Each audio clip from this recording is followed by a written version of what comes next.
ಯೋದದಾತ್ಯಮೃತತ್ವಂ ಹಿ ಸಮಂ ರಕ್ಷತು ಕೇಶವಃ. ಮಧ್ವಾಚಾರ್ಯರ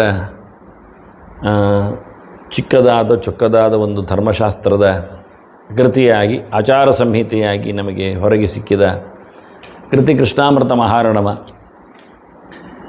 ಆಚಾರ್ಯರ ಆರಂಭದ ಒಂದು ಮಾತು ಪುರಾಣಗಳಲ್ಲಿ ಬಂದಿರತಕ್ಕಂತಹ ಗೆರೆಗಳಲ್ಲಿನ ಒಂದು ಅದ್ಭುತವಾದ ಧರ್ಮದಲ್ಲಿ ಒಂದು ದೀಕ್ಷೆಯನ್ನು ಕೊಡುವ ಮಾತು. ಏರ್ನ ಲಬ್ಧ ಹರೇರ್ ದೀಕ್ಷಾ ನಾರ್ಚಿತೋ ವಾ ಜನಾರ್ದನಃ ಅಂಥವರು ತೇನರಾಹ ಪಶವೋ ಲೋಕೆ ಕಿಂತೇಷಾಂ ಜೀವನೇ ಫಲಂ ಅಂತ ಬಹಳ ಜೋರಾಗಿ ಆಕ್ಷೇಪ ಮಾಡುವಂತೆ ವೇದವ್ಯಾಸರ ಮಾತನ್ನು ಹೇಳಿದ್ದಾರೆ. ಕಿಂತೇಷಾಂ ಜೀವನೇ ಫಲಂ ಅಂತ. ಬದುಕಿ ಎಂತ ಮಾಡ್ತಾರೆ? ಬದುಕಿನ ಫಲವೇನು?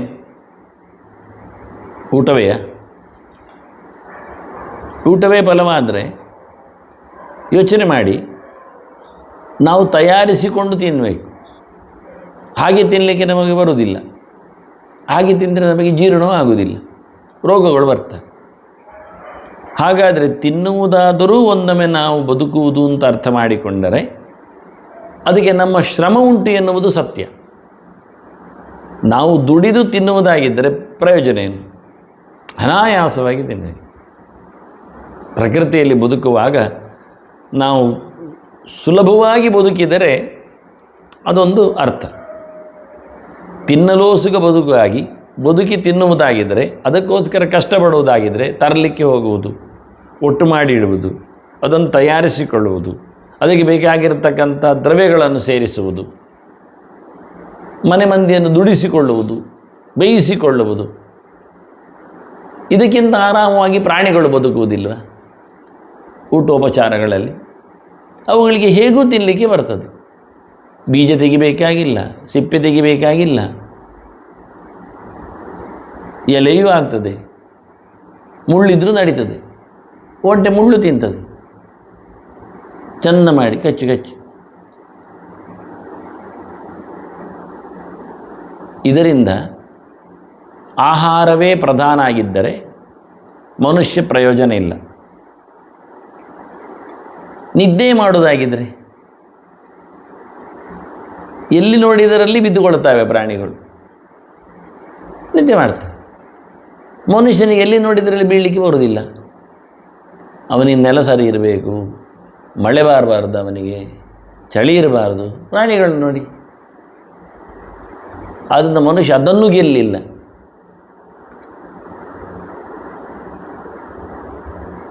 ಬಹಳ ಜೋರಾಗಿ ಬೈದದ್ದವರು. ಆಹಾರ ನಿದ್ರಾ ಭೈವಾ ಮೈಥುನಾನಿ ಸಾಮಾನ್ಯಮೇತತ್ ಪಶುವೇನ್ ನರಾಣ. ಪಶುಗಳಿಗೂ ಮನುಷ್ಯರಿಗೂ ಇದು ಕಾಮನ್ ಆಗಿರ್ತದೆ. ಆದರೆ ವಿವೇಕ ಇರೋದರಿಂದ ಮನುಷ್ಯನಿಗೆ ಅಧ್ಯಯನ ಮಾಡಲಿಕ್ಕೆ ಇರ್ತದೆ, ಬದುಕಿನಲ್ಲಿ ಏನನ್ನಾದರೂ ಸಾಧನೆ ಮಾಡಲಿಕ್ಕೆ ಇರ್ತದೆ. ದೇವರು ಕೊಡುವ ಜೀವನ ಏನನ್ನಾದರೂ ಗೈನ್ ಮಾಡಲಿಕ್ಕೆ, ಪಡೀಲಿಕ್ಕೆ. ಸೊತ್ತು ಕೊಟ್ಟಿದ್ದಾದ್ರಲ್ಲಿ ಏನಾದರೂ ಮಾಡುವಂತ. ನಿಮಗೊಂದು ಸಣ್ಣ ಕಥೆ ಹೇಳುತ್ತೆ. ಒಬ್ಬ ತುಂಬ ಜನವನಿಗೆ ಮಕ್ಕಳು, ಹಾಗೆ ತುಂಬ ಜನವನಿಗೆ ಸೊಸೆಯಂದಿರು. ಯಾರಿಗೆ ಮುಂದೆ ತನ್ನ ಈ ದೊಡ್ಡ ಮಟ್ಟಿನ ಐಶ್ವರ್ಯದ ಒಡೆತನ ಕೊಡಬೇಕು ಎಂದು ಯೋಚನೆ ಮಾಡ್ತಾ ಎಲ್ಲರಿಗೊಂದಿಷ್ಟು ಭತ್ತವನ್ನು ಕೊಟ್ಟ ತಂದು. ಒಂದೊಂದು ತೆನೆ ನಾವು ಕೊರಳು ಕಟ್ಟುವಾಗ ವಿಜಯದಶಮಿ ದಿವಸ ಅದನ್ನು ತರ್ತೇವಲ್ಲ, ಒಂದಿಷ್ಟು ಹಿಡಿ. ಹಾಗೆ ಪ್ರತಿಯೊಬ್ಬರಿಗೂ ತೆನೆ ಕಟ್ಟನ್ನು ಕೊಡುವುದೊಂದು ತೀರ್ಮಾನ ಮಾಡಿ ವಿಜಯದಶಮಿ ದಿವಸ ಒಂದಿಷ್ಟು ಕೊರಳು ತಂದಿದ್ದಾನೆ. ಒಬ್ಬೊಬ್ಬರಿಗೆ ಒಂದೊಂದರಲ್ಲಿ ಕೊಟ್ಟ ಸೊಸೆಯಂದಿರಿಗೆ. ಇದು ನಾನು ನಿಮಗೆ ಕೊಡ್ತಾ ಇದ್ದೇನೆ, ನಿಮ್ಮ ಯೋಗ್ಯತೆಯ ಪರೀಕ್ಷೆಗೋಸ್ಕರ. ನನಗಿದನ್ನು ನೀವು ಹೇಗೆ ಸಮರ್ಪಿಸ್ತೀರಿ ನನಗೆ ಗೊತ್ತಿಲ್ಲ, ಅದು ನಿಮ್ಮ ಟ್ಯಾಲೆಂಟ್. ಬರೋ ವರ್ಷದಲ್ಲಿ ನಾನು ನಿಮ್ಮನ್ನು ಮೀಟ್ ಆಗ್ತೇನೆ ಹೇಳಿ ಕೊಟ್ಟಿದ್ದ. ಒಬ್ಬಳು ತಗೊಂಡ್ಳು ಸೊಸೆ, ಅದನ್ನು ನೋಡಿಲ್ಲ. ಮಾವ ಕೊಟ್ಟ, ಎತ್ತಿಡಬೇಕು ಅಂತೇಳಿ ಕವಾಟಿನಲ್ಲಿ ಬೀಗದಲ್ಲಿ ಹಾಕಿ ಒಳಗಿಟ್ಟು ಪವಿತ್ರವಾದ ವಸ್ತು ಅಂತೇಳಿ ಜೋಪಾನವಾಗಿ ಇಟ್ಟಿದ್ದ. ಯಾರಿಗೂ ಮಾತಾಡಲಿಕ್ಕಿಲ್ಲ, ಹೇಳಲಿಕ್ಕಿಲ್ಲ, ಕೇಳಲಿಕ್ಕಿಲ್ಲ ಅಂತ ಮೊದಲೇ ಅವನು ಹೇಳಿಬಿಟ್ಟಿದ್ದಾನೆ. ಇದು ಸೋ ಕಾಲ್ಡ್ ಪರ್ಸನ್. ಕಲಿಯುವಾಗಲೇ ಹಾಗೆ ಎಕ್ಸ್ಕ್ಲೂಸಿವ್ ಕೊಟ್ಟಿದ್ದಾನೆ, ಕರೆದೆಲ್ಲ. ಯಾರಿಗೆ ಏನೇನು ಗೊತ್ತಿಲ್ಲದ ಹಾಗೆ ಮಾಡಿದ್ದ. ಗುಟ್ಟಲ್ಲಿ ಕೊಟ್ಟಿದ್ದೇನೆ, ಗುಟ್ಟಲ್ಲಿ ಹಿಂದೆ ತಗೊಳ್ಳಿಕ್ಕೆ ಅಂತ. ಹಿಂದಕ್ಕೆ ತಗೊಳ್ಳಿಕ್ಕೆಲ್ಲ ಹೇಳಲಿಲ್ಲ. ನಾನು ಮತ್ತೆ ಸಿಗ್ತೇನೆ ಬರೋ ವರ್ಷಕ್ಕೆ ಇದರ ವಿಷಯದಲ್ಲಿ ಅಂತ. ಇನ್ನೊಬ್ಬಳು ಒಂದು ಕಸ ಗಡ್ಡಿ ಕೊಟ್ಟ, ಕಿಟಕಿಯಲ್ಲಿ ಹೊರಗೆ ಹಾಕಿಬಿಟ್ಲು. ಬರೋ ವರ್ಷ ಅಲ್ಲ, ಕೇಳಿದಾಗಲ್ಲ, ಎಲ್ಲಿ ತಂದು ಕೊಡಲಿಕ್ಕೆ ಬರ್ದಿದಂತೆ ಕಾರಣ. ಇನ್ನೊಬ್ಬಳು ಭಾರಿ ಚೆನ್ನಾಗಿದೆ, ಇದನ್ನು ಏನಾದರೂ ಮಾಡಿಸ್ಬೇಕು ಹೇಳಿ ತನ್ನ ತಂದೆ ತಾಯಿ ಮನೆಗೆ ಕಳುಹಿಸಿ ಇದನ್ನೇ ಉಪಯೋಗಿಸಿಕೊಂಡು ನೀವು ಇಷ್ಟನ್ನೇ ಇಟ್ಟುಕೊಂಡು ನನಗೆ ಬಿತ್ತಿ ಇದರ ಫಲದ ವ್ಯವಸ್ಥೆ ನನಗೆ ಮಾಡಿಕೊಡಬೇಕು ಅಂತ ಹೇಳಿದ್ದಾಳೆ. ಅಷ್ಟನ್ನೇ, ಅದಕ್ಕೆ ಜಾಗಕ್ಕೆ ಸಂಬಂಧಪಟ್ಟಂತೆ ವ್ಯವಸ್ಥೆ ಮಾಡಿ. ಇನ್ನವಳು ನೋಡಿದ್ಲು, ಭತ್ತ ಚೆನ್ನಾಗಿದೆ ಅಂತೇಳಿ ಸಿಪ್ಪೆ ಸುಲಿದು ಬಾಯಿ ಹಾಕ್ಕೊಂಡು ನಾನು 4-6 ತಿಂದುಬಿಟ್ಲು. ಮತ್ತು ಎಲ್ಲ ಸುಲಿದು ತಿನ್ನುವ ಅಂತೇಳಿ ಮಾಡಿಕೊಂಡು ಅಲ್ಲೇ ಹೋಗಿತ್ತು. ಮತ್ತು ಕರೆದಿದ್ದಾನೆ, ಬರೋ ವರ್ಷಕ್ಕೆ ನೋಡಿದ್ದಾನೆ. ಆಗ ಓಡಿಕೊಂಡು ಸೊಸೆ ನೀವು ಕೊಟ್ಟದ್ದು ಮಾಮ ಹೇಳಿ ಅದನ್ನು ಸಮರ್ಪಿಸ್ತಾಳೆ. ಒಳ್ಳೆ ಹುಡುಗಿ ನೀನು, ಚಂದ ಎತ್ತಿಡ್ತಿ, ಏನು ಸಮಸ್ಯೆ ಇಲ್ಲ ನಿನಗೆ. ಮನೆಯಲ್ಲಿ ಬೆಲೆ ಬಾಳುವ ಬಂಗಾರ, ಬಟ್ಟೆ, ಬರೆಗಳು, ದುಡ್ಡು ಇವೆಲ್ಲ ವ್ಯವಸ್ಥೆ ನಿನಗೆ, ಯಾಕೆ ನೀನು ತೆಗೆದಿಡ್ತಿ ಜಾಗ್ರತೆಯಾಗಿ, ಸಮಸ್ಯೆ ಇಲ್ಲ, ಅದರ ಕೀ ನಿನಗೆ ಅಂತ ಕೊಟ್ಟಿದ್ದ. ಮತ್ತು ಬಿಸಾಡಿದಲ್ಲ ಕಂಡಿಯವರಿಗೆ ಅವಳು ಹೇಳ್ತಾರೆ, ನಿನಗೆ ಕಸವು ಗುಡಿಸುವ ಕೆಲಸ ನಿನಗೆ, ಯಾಕೆಂದರೆ ನಿನಗೆ ಬಿಸಾಡೋದು ಒಳ್ಳೆ ಗೊತ್ತುಂಟು, ಹೊರಗೆ ಹಾಕುವುದೆಲ್ಲ ನೀನು ಹಾಕ್ತಿ, ಕ್ಲೀನ್ ಮಾಡ್ತೀನಿ ನೀನು, ತೊಂದರೆ ಇಲ್ಲ, ತಗೋ ಹೇಳಿ ಅವನಿಗೆ ಕಸಬರಿಗೆ ಕೊಟ್ಟು, ಇದು ನಿನಗೆ ನಿನ್ನ ಯೋಗ್ಯತೆ ಇತ್ತು, ತಿಂದಾಗಿದ್ದಲ್ಲಿ ಕೊಟ್ಟು, ನಿನಗೆ ಅಡುಗೆ ಮನೆ ಒಳ್ಳೆಯದು, ಈಗ ತಿನ್ನಲಿಕ್ಕೆ ಬರ್ತದೆ ನಿನಗೆ, ತಿನ್ನುವ ಕೆಲಸ ನಿನಗೆ ಬೇಕು ಅಂತ, ಇದು ನಿನಗೆ, ತಿನ್ನೋ ಡಿಪಾರ್ಟ್ಮೆಂಟ್ ನಿನಗೆ. ದೊಡ್ಡದು ಮಾಡಿ ತಂದು ಕೊಟ್ಟಳು ಅವಳು. ತಂದೆ ಮನೆಯಿಂದ ಕರೆದಾಗ ಬರಲಿ ಅಂತೇಳಿ ಅವ ಅದನ್ನು 2 ಬೆಳೆ ತೆಗೆದು ವರ್ಷದಲ್ಲಿ ಬಂದದ್ರಲ್ಲಿ ಮತ್ತೆ ಬೆಳೆ ತೆಗೆದು ಒಂದಿಷ್ಟು ರಾಶಿ ತಂದು ಹಾಕ್ತಾನೆ. ಬದುಕಲು ಕಲಿತವಳು ನೀನು, ಬೆಳೆಸಬೇಕಾದ್ದು ನೀನು, ನಿನಗೆ ಮುಂದಿನ ಪಟ್ಟ, ದೊಡ್ಡದು ಮಾಡ್ತೀನಿ, ಅಭಿವೃದ್ಧಿಗೊಳಿಸ್ತು. ನಮಗೆ ಬೇಕಾದ ವಿಷಯ ಕಲಿಕೆ ಇದು. ಲೋಕಕ್ಕೆ ಬಂದ ನಂತರ ನಾವು ಬೆಳೆಯಬೇಕು, ಬೆಳೆಸಬೇಕು, ಇನ್ನೊಬ್ಬರು ಬೆಳೆಯುವಂತೆ ಮಾಡಬೇಕು. ಹಾಗಿದ್ದರೆ ಲಾಭ ಆಗ್ತದೆ, ಇಲ್ಲ ಅಂದರೆ ಇಲ್ಲ. ಅದಕ್ಕೆ ಇರುತ್ತೆ ನರಹ ಪಶವೋ ಲೋಕೆ. ನಮಗೆ ಆಧ್ಯಾತ್ಮಿಕವಾದ ಫೀಲ್ಡಲ್ಲಿ ನೋಡಿಕೊಂಡು ಬಿಸ್ನೆಸ್ ಮಾಡೋರು ಬೆಳಿಗ್ಗೆ ಮುಂಬೈ ಹೇಳಿ ಹಾರಿದ್ದಾರೆ. ಅವರ ಜಾಯಮಾನ ಮೊದಲು ಜಯಲಲಿತಾ ಹೇಗಿತ್ತು ಅವಳ ಕತೆ?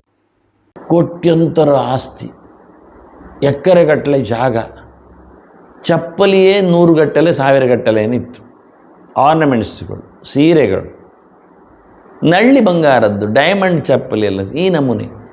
ರೋಗಿಷ್ಠೆ ಮತ್ತು ಬದುಕಿನಲ್ಲಿ ಒಂದಷ್ಟು ವಿರೋಧಿಗಳು. ಉಪಯೋಗ ಏನಾಯಿತು? ಏನಾಗಲಿ, ಕೇಸ್ ಬೇರೆ ಇತ್ತು, ಜೈಲು ಬೇರೆ ಆಯಿತು, ಆ ನಮೂನೆ ಇಲ್ಲ. ಆದ್ದರಿಂದ ಹೊರಗಿನಿಂದ ಏನೂ ಅಲ್ಲ, ಆಧ್ಯಾತ್ಮಿಕವಾಗಿ ದೇವರು ಕೊಟ್ಟ ಬದುಕಿನಲ್ಲಿ ನೀವು ಯಾವ ರೀತಿಯಲ್ಲಿ ನಡೆದರೆ ಹೇಳುವುದಕ್ಕೆ ಈ ಪ್ರಮಾಣ, ಪುರಾಣದ ಶ್ಲೋಕ ಬಹಳ ಜೋರಾಗಿ ನಮ್ಮನ್ನು ಮಾತಾಡಿಸ್ತದೆ. ನೀವು ಮ್ಯಾನ್ ಕೈಂಡ ಆ್ಯನಿಮಲ್ಲ ಅಂತ ಕೇಳಲಿಕ್ಕೆ, ನೀವು ಪ್ರಾಣಿ ಕೈಂಡ, ಪ್ರಾಣಿ ಬಗೆಯ, ನೀವು ಮನುಷ್ಯ ಬಗೆಯ, ಇಷ್ಟೇ ಕೇಳುವಂಥದ್ದು. ಇದು ಜೋರು ಸೀರಿಯಸ್ ಆದ ಕ್ವಶನ್ ಅವರದ್ದು. ಅದನ್ನು ಆಚಾರ್ಯ ಎತ್ತಿಕೊಂಡದ್ದು ಅಂದರೆ ಅಷ್ಟೇ ಸೀರಿಯಸ್ ಆಗಿ, ನಮಗೆ ಸೀರಿಯಸ್ನೆಸ್ ಬರಲಿಲ್ಲ ಹೇಳೋದು ನಾನು. ಈ ಶ್ಲೋಕದಲ್ಲಿ ಅಷ್ಟು ಜೋರಾದಂಥ ಭಾವವನ್ನು ತುಂಬಿಸ್ತಾರೆ. ಐರ್ನ ದೀಕ್ಷಾ ಹರೇರ್ ಲಬ್ಧ ಅಂತ, ಇನ್ನು ಲಬ್ಧ ಹರೇರ್ ದೀಕ್ಷಾ ಅಂತ. ದೇವರ ಮೇಲೆ ನಿಮಗೆ ಕಾಳಜಿ ಬರಲಿಲ್ಲ ಅವ್ರು ಹೇಳುತ್ತೆ. ನಾನು ನಿನ್ನೆ ಹರಿಶಬ್ದದ ವಿವರಣೆ ಕೊಟ್ಟೆ ಏನು ಎಲ್ಲ ಅಂತ. ತಂದವ, ಕೊಟ್ಟವ, ಇಡುವವ, ನೆನಪಿಸುವವ, ಬದುಕಿಸುವವ, ಆನಂದವಾಗುವಂತೆ ಮಾಡುವವ, ಅವನ ಬಗ್ಗೆ ನಿಮಗೆ ಯಾಕೆ ಎಚ್ಚರ ಆಗುವುದಿಲ್ಲ? ಏಷಕೈವ ಆನಂದಂ ಹೇಳಿಕೊಂಡು, ಏಷಕೈವ ಆನಂದಂ ಲಬ್ಧ್ವಾ ಆನಂದಿ ಭವತಿ ಅಲ್ಲ, ಇವನಿಂದಾಗಲೇ ನಾವೆಲ್ಲ ಆನಂದ ಆಗಿರುವುದು. ದೇವರಿಲ್ಲ ಅಂತ ಆದರೆ ದೇಹದ ಒಳಗೆ ಆ ದೇಹವನ್ನು ಹೊತ್ಕೊಂಡು ಹೋಗ್ತಾರೆ, ಕ್ಷಣ ಮಾತ್ರದಲ್ಲಿ ಹೊತ್ಕೊಂಡು ಹೋಗ್ತಾರೆ. ಅವನು ಶವ ಆಗ್ತಾನೆ, ಶಿವ ಆಗುವುದಿಲ್ಲ, ಆಗ ಮಡಿ ಆಗುವುದಿಲ್ಲವ, ಮುಟ್ಲಿಕ್ಕೆ ಕೇಳುವುದಿಲ್ಲ. ಆಗ ಬಾಯ್ಬಿಟ್ಟು ಹೇಳ್ತಾರೆ ಎಲ್ಲಿರ್ತದೆ ಏನಿರ್ತದೆ ಅಂತ.